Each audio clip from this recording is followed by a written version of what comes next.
Bonjour à tous, j'espère que vous allez bien.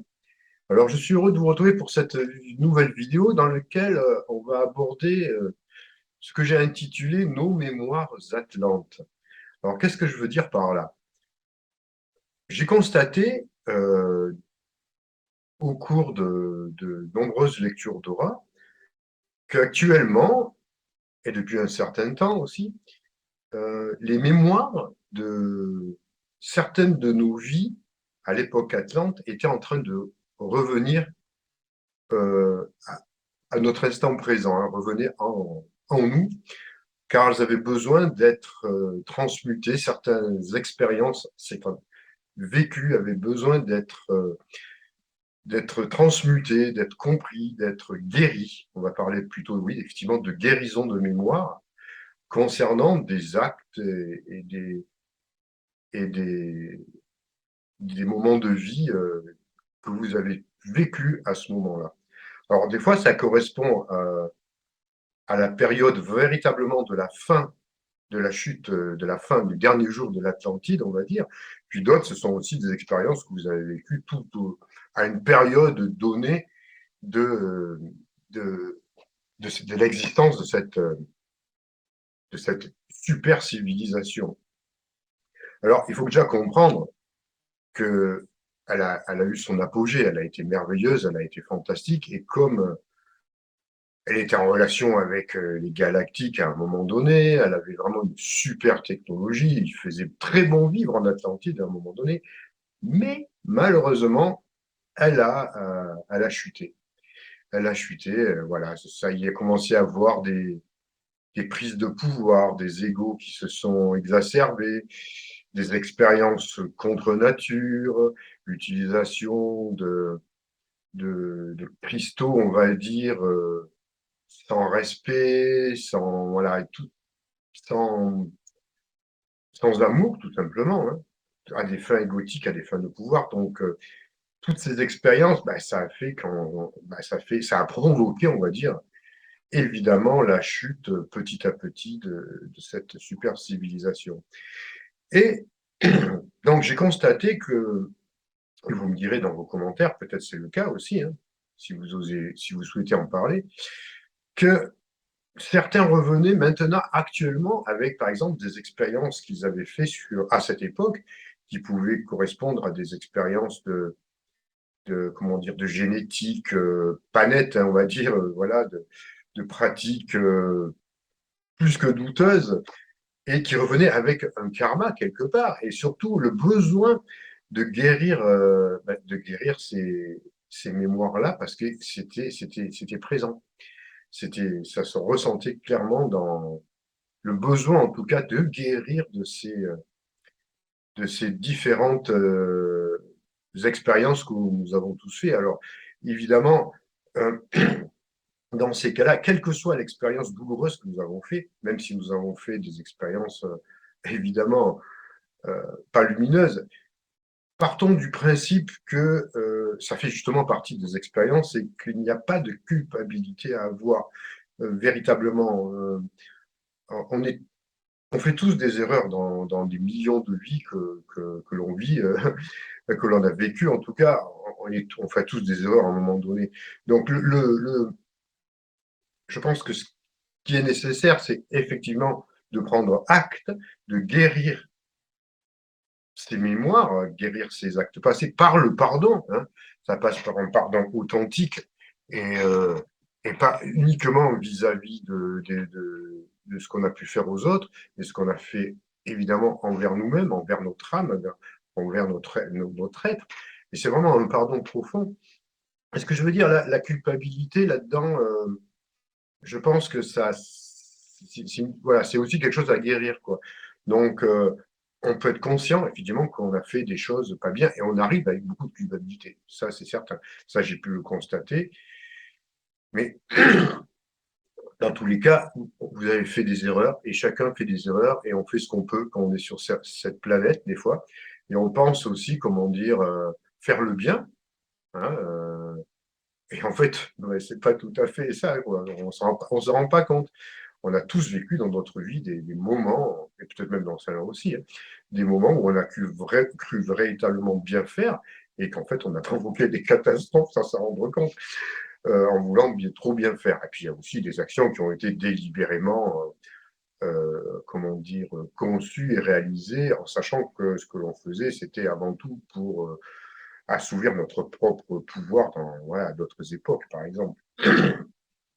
Et ça ne veut pas dire que une personne, par exemple, qui a fait des actes vraiment répréhensibles, des actes, imaginez, des, enfin, voilà, comme pendant la Seconde Guerre mondiale, par exemple, certains Allemands, certains nazis, ça ne veut pas dire que quand vous allez revenir dans cette vie-là, vous allez être aussi le personnage terrible qui a fait tous ces actes. Et bien souvent, c'est totalement le contraire qui se passe. C'est-à-dire que vous arrivez dans cette vie et vous êtes quelqu'un qui ne fera même pas de mal à une mouche. Par contre, les mémoires sont là. Le karma est là. Donc, il va devoir être guéri et transmuté. Donc là, pour en revenir à l'Atlantide, je pense qu'on vit effectivement, comme vous le savez tous, on vit une époque où on doit se débarrasser et faire un grand nettoyage de tous nos, de tous nos boulets, de tout ce contraire, nos vieilles mémoires, de nos vieux karmas. Et ça concerne évidemment aussi cette période d'attente qui revient vraiment à la surface. Moi, j'ai pu en constater à un moment donné très, toute une vague comme ça de personnes qui venaient avec toujours des mémoires, alors différentes, des actes différents, mais toujours un puissant sentiment de culpabilité, d'avoir été quasiment responsable de la chute, de l'Atlantide, de tout ce qui s'est passé. Alors c'est sûr que pour certains, ça peut être un poids énorme de karmique, on va dire, et de quelque part de responsabilité. Alors la responsabilité, ok, la culpabilité aussi, ces personnes-là la portent. Donc, si c'est le cas, euh, ne vous en inquiétez pas si vous faites, par exemple, beaucoup de rêves de cette période-là, que vous pouvez peut-être pas comprendre ou alors peut-être assimiler à la chute de l'Atlantisme. Parce qu'en général, c'est très souvent au moment de la fin que les choses se révèlent. Et c'est vrai que toutes les personnes qui m'ont témoigné, à qui j'ai pu voir en lecture d'aura, témoigner de cette période de la fin de l'Atlantide, hein, de la chute finale. Et c'est là que tout est remonté, c'est là que la culpabilité remonte parce qu'ils se rendent compte que ceci, c'est la fin. Puis quand ça a été la fin de l'Atlantide, ça a été la fin.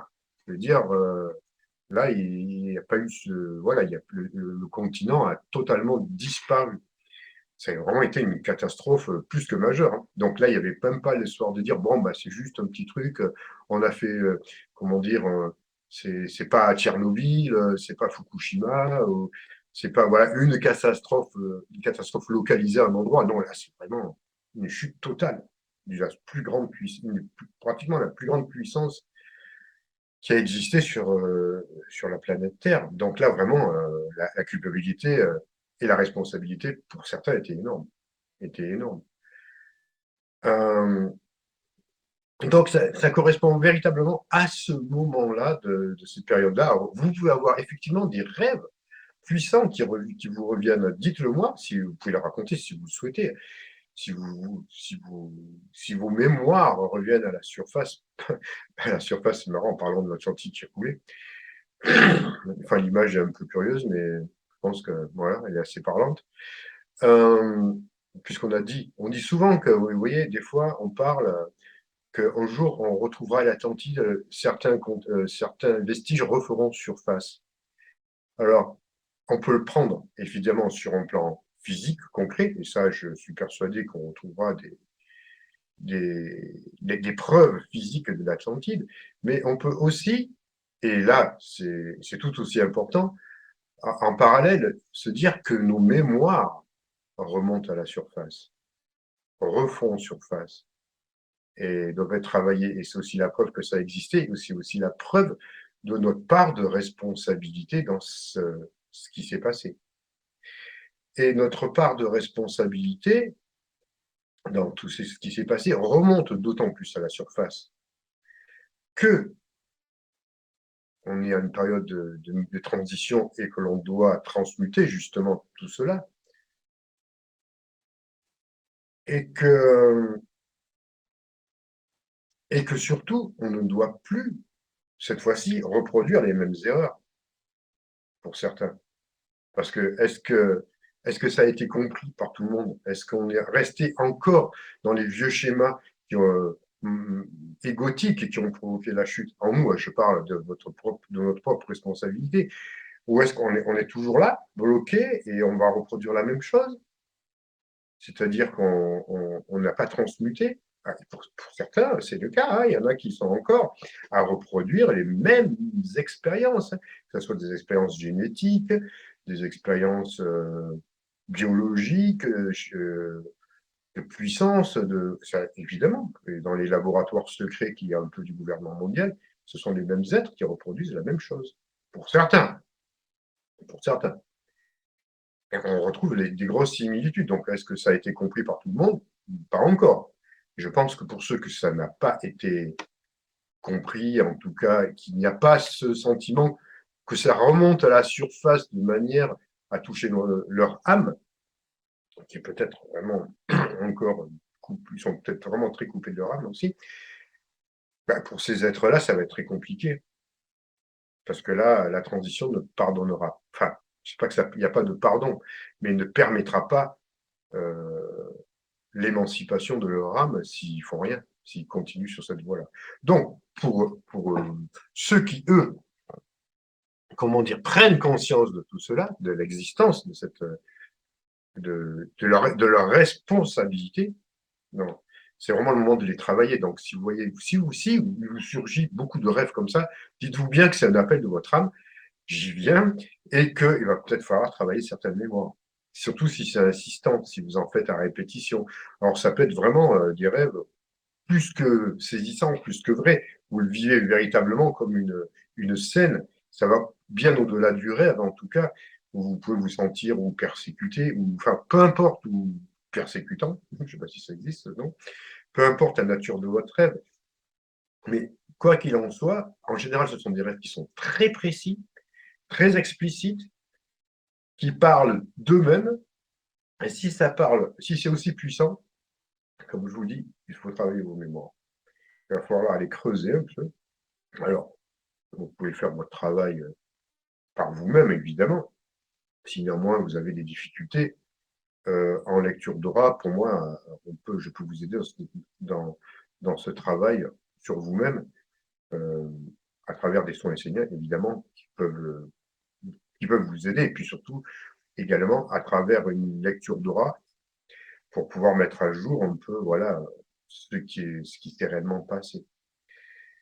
Euh, Donc, ne vous étonnez pas en ce moment si vous vivez des choses de ce style-là. C'est normal, ça remonte.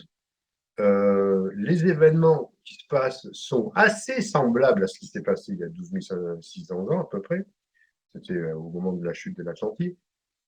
Euh, et puis, il faut passer voilà, il faut arriver à transmuter tout ça pour se libérer. On doit se libérer de tout cela. Alors, peut-être que pour d'autres, c'est d'autres histoires, hein, mais qui peuvent se révéler aussi. Disons, c'est pas que l'Atlantide. Juste simplement que là, c'est le sujet de la vidéo d'aujourd'hui, qui est en point avec cette super civilisation auquel on a vécu des moments vraiment fantastiques, parce que quand c'était l'âge d'or de l'Atlantide, franchement, c'était quasiment un paradis sur Terre. Et malgré ça, vous voyez, on arrive encore à chuter à un moment donné, quoi. Parfois, on se demande, l'humain, euh, ça me rappelle le film Capax, où il dit, il y a cette phrase où il dit, quand on voit les humains sur Terre, on se demande comment vous avez fait pour survivre jusqu'à présent, quoi. Euh, c'est vrai que il, il est capable, le terrestre ou le terrien ou l'humain sur cette planète, est capable de choses fantastiques, mais il est capable du pire aussi. Et des fois, on se dit, mais ça y est, ils ont compris. Euh, et puis non. Ça, on replonge encore. Mais là, je pense que ce coup-ci, ah ouais, je ne dis pas qu'il y en aura, ça sera la majorité, hein, mais je pense, j'espère et je souhaite, j'ai quand même un peu d'espoir quand même, qui est quand même que ceux qui vont passer auront totalement compris que on ne reproduira plus ce genre d'erreurs dévastatrices que l'on a pu vivre précédemment dans toutes les civilisations, parce que là, on parle de l'Atlantide, ok, parce que c'était une super civilisation, mais pas si plus loin que nous. Si on remonte il y a 2000 ans, et qu'on voit par exemple l'Empire romain, qui était pour l'époque la super civilisation, le super pays comparé à tout ce qu'il y avait à côté, avec la technologie, la richesse qu'il pouvait y avoir. C'était vraiment, il paraissait, comment dire, éternel cet empire-là, cette civilisation. Hein, si vous, voilà, j'ai encore regardé des, comment dire, des documentaires archéologiques, hein, voilà, faits par des archéologues sur l'université de Caen en Normandie. Il y a des archéologues qui sont très intéressants, qui font des, comment dire, des conférences vraiment passionnantes là-dessus. Vraiment, ils vont beaucoup dans les détails de tout ce qui a été cette civilisation, qui est très proche de nous, parce que 2000 ans, c'est rien du tout. Sur un plan technique, sur les travaux, la technologie, sans la comparer à des civilisations beaucoup plus lointaines. Hein. On reste vraiment dans notre millénaire, qu'on va dire, notre deux millénaires. Euh, C'était vraiment quand même quelque chose de. On voit, hein, les monuments, il y en a encore qui sont debout 2000 ans après, et qui fonctionnent encore. Bon, ça, on pourrait dire que cette civilisation se croyait éternelle, elle aussi a disparu totalement. Elle a sombré. Pour vous donner un exemple. Et, et il y en a eu d'autres. C'est la civilisation égyptienne, aussi avec ses pyramides, tout ce qu'elle a pu engendrer a disparu aussi. Donc, faut pas croire que la nôtre va disparaître aussi. Mais j'espère que ça sera au profit aussi de quelque chose de beaucoup plus lumineux, parce que de toute façon, elle ne peut que disparaître, pas arriver. Donc, tout ce que l'on voit, c'est ce qu'on appelle vraiment l'impermanence. Donc, alors, et même la cinquième dimension, quand on sera dedans, c'est pas quelque chose qui va durer, qui sera elle aussi impermanente. On va passer après à une sixième, une septième, une huitième, une neuvième, etc., etc. Donc, donc il y a toujours donc ça ne finit pas. Le truc, c'est vraiment, ça continue si on progresse. Le truc, c'est de ne pas tout foutre en l'air comme on a fait il y a 2000 ans, il y a 12 500 ans, 600 même, je crois, euh, et repartir à zéro. Parce que là, on ne repartira pas à zéro. Ça sera autre chose. Donc, voilà, ce coup-ci, c'est pour ça. Alors, des fois, c'est vrai que des fois, je suis plutôt optimiste. Des fois, quand je constate, comment dire, je dirais plus des réactions voilà, humaines, malgré tout ce qu'on peut, tout ce que les humains, les terriens, l'humanité peut recevoir comme enseignement, parce que des enseignements, on en reçoit. Hein. Et puis, il y a eu des grands avatars, des grands maîtres, des grandes âmes, que ce soit en Inde, en Occident, partout, qui ont enseigné tout ce qu'ils ont pu, et puis que bon, ça a été détourné, évidemment, ou alors qu'on pense que ça a été compris, puis en fait, c'est simplement venu nourrir un mental, puis se figer, parce que quand ça nourrit le mental inférieur, ça fige, donc ça vous apporte plus rien. C'est compliqué. Des fois, on se dit, ouais, l'humanité, est-ce qu'elle va vraiment y arriver? Et puis en fait, il y a d'autres personnes aussi qui sont comment dire, plus dans la discrétion peut-être, et puis qui vivent leur vie spirituelle de manière simple, et ça marche. Et ça marche très bien. Pas besoin d'avoir la tête remplie de beaucoup d'écrits, beaucoup comment dirais-je, de, de culture, on va dire, ou beaucoup d'être un érudit. Être un érudit ne suffit pas euh, pour, euh, pour se réaliser. C'est vraiment faire l'expérience de ce que l'on reçoit, en faire l'expérience et puis pour soi, quoi. Et puis surtout, essayer de rayonner, quoi qu'il advienne, essayer de rayonner le plus de lumière envers vous-même et envers les autres, évidemment. On prend et on retransmet cette lumière sur tout ce qui est sombre encore sur cette planète.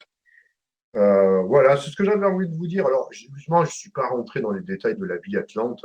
Il y a, il y a beaucoup de livres déjà qui en parlent, il y a beaucoup d'écrits. Ce n'est pas le but, hein. Là, je vous parlais surtout de vos mémoires qui pouvaient, de reconnaître les mémoires qui pouvaient surgir en ce moment. Et donc, comme je vous disais, peut-être vous vous êtes posé la question, mais pourquoi je fais des rêves bizarres? Et puis, si vous vous écoutez bien, si vous êtes entendez la petite voix qui vous dit, mais ça vient de l'Atlantide. Et vous le savez au fond de vous-même quand ça vient de là. Vous l'avez, parce que vous l'avez entendu, peut-être vous l'avez, votre mental l'a un peu flouté, on va dire, mais c'est là et vous le savez. De toute façon, vous savez exactement ce que vous vivez. Il faut faire confiance à votre petite voix intérieure qui va vous guider pour vous dire ce que vous êtes en train de vivre et qu'il va falloir le travailler.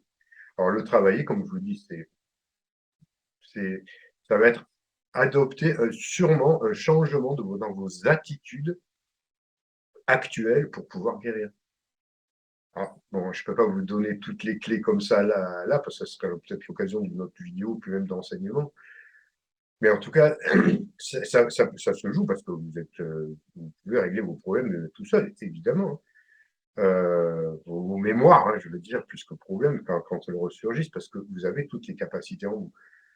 Et néanmoins, des fois, ça nécessite un petit coup de pouce venant de personnes qui peuvent vous guider. Voilà. Mais de toute façon, c'est toujours vous qui ferez le travail. Par exemple, même si vous venez me voir en lecture d'aura concernant ce cas, c'est pas moi qui vais vous résoudre vos problèmes, hein. Je vais simplement vous aider à y voir clair et à transmuter. Mais c'est vous qui allez faire le travail, évidemment. C'est vous votre premier guérisseur. C'est pas moi, bien évidemment. Voilà ce que j'avais à vous dire concernant ces mémoires-là. Et puis, je pense que vous attendez peut-être aussi ça, le résultat de notre escapade dans la faille temporelle la semaine dernière. Alors, bien évidemment, on a passé une bonne soirée, mais on était trois personnes, mais on était tous les trois très fatigués. Et on est parti plus tôt que prévu, parce qu'on s'est dit on ne tiendra pas jusqu'à minuit, 1 heure. Et on est parti un peu plus tôt. On était là-bas, je crois, vers 11 heures, entre 11 heures et 11 heures 30. Alors, on a découvert, on a bien vu l'endroit où c'était. Alors, effectivement, c'est l'ancienne National 7, apparemment, qui a comme dénomination DN7. Je ne sais pas ce que ça veut dire, DN. J'ai cherché sur Internet, je ne sais pas. Alors, la route, elle a été entièrement refaite, hein. C'est plus un petit chemin comme je l'imaginais avant, comme je l'avais vu avant. Donc, elle a entièrement, en fait, elle est en parfait état. C'est une deux voies, évidemment. On a été exactement, on a retrouvé, je pense, l'endroit où ça s'est passé, mais alors on n'a rien vu. Il faisait une belle nuit, il n'y avait pas de brouillard, un peu comme comme la personne l'a décrit, et surtout on est arrivé trop tôt, parce qu'apparemment ces phénomènes se passaient entre minuit et 1 heure du matin, et non, à minuit on était déjà de retour, on était déjà de retour parce qu'on était vraiment très très fatigués. Moi j'étais pas très en forme, et puis les copains avec qui j'étais étaient aussi fatigués. Donc, mais bon, si ce n'est que partie remise, je pense que j'y retournerai maintenant que j'ai pu vraiment savoir où c'était. Néanmoins, on s'est quand même arrêté à un endroit à un moment donné, au col de, je ne me rappelle plus du nom, qui est juste avant la descente. On s'est arrêté pour faire une petite pause et bon, on a quand même senti des présences un peu bizarres là, qui étaient assez fortes. On n'est pas resté longtemps, ça, un peu cette présence moyen. Alors, je ne dis pas que c'est en rapport avec ce phénomène, hein, je ne sais pas. Mais bon, il y avait du monde quand même, hein. Il y a eu quand même, il s'est passé quand même, il y avait quand même des présences que je peux parfois retrouver, par exemple au col de Vence, quand je monte à certaines périodes. Donc, bon, ce qui a fait que bon, on n'est pas resté non plus parce on n'avait pas trop envie d'une ambiance un peu pesante, un peu lourde, alors qu'on n'avait rien ressenti de particulier en roulant sur cette route. C'est juste qu'en repartant, on s'est fait une petite pause, qu'on a tous, enfin là, qu'on a bien ressenti des présences moins, un peu pesantes, on va dire. Donc peut-être qu'il se passe des choses. D'après ce que j'ai su, il y aurait aussi une dame blanche peut-être qui se serait manifesté sur cette route.